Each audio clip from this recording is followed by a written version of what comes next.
ಆಗ್ಲಿಲ್ಲ ಏನೆಲ್ಲ ಸ್ವಲ್ಪ ದಿನ ಕಾಯಿರಿ ನಿಮ್ಗೆ ಗೊತ್ತಾಗ್ತದೆ. ಸರ್ ಇನ್ನೊಂದು ಯತ್ನಾಳ್ ಹೇಳುವಂತದ್ದನ್ನು ನೋಡಿದ್ರೆ ತಾವು ಆ ಪಕ್ಷದ ಹಿರಿಯ ನಾಯಕರಾಗಿ ಏನ್ ಹೇಳ್ತೀವಿ?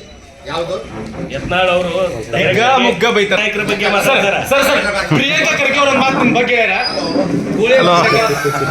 ಹಲೋ ಬಂದೆ ಬಂದೆ ಬಂದೆ ಬಂದೆ ಆಗ್ಲಿಲ್ಲ ಏನೆಲ್ಲ ಸ್ವಲ್ಪ ದಿನ ಕಾಯಿರಿ ನಿಮ್ಗೆ ಗೊತ್ತಾಗ್ತದೆ. ಸರ್ ಇನ್ನೊಂದು ಯತ್ನಾಳ್ ಹೇಳುವಂತದ್ದನ್ನು ನೋಡಿದ್ರೆ ತಾವು ಆ ಪಕ್ಷದ ಹಿರಿಯ ನಾಯಕರಾಗಿ ಏನ್ ಹೇಳ್ತೀವಿ? ಯಾವುದು ಯತ್ನಾಳ್ ಅವರು ಮುಗ್ಗ ಬೈತಾರೆ ನಾಯಕರ ಬಗ್ಗೆ ಮಾತಾಡ್ತಾರ. ಸರ್ ಸರ್ ಪ್ರಿಯಾಂಕಾ ಖರ್ಗೆ ಅವ್ರ ಮಾತಿನ ಬಗ್ಗೆ ಹಲೋ ಬಂದೆ ಬಂದೆ ಬಂದೆ ಬಂದೆ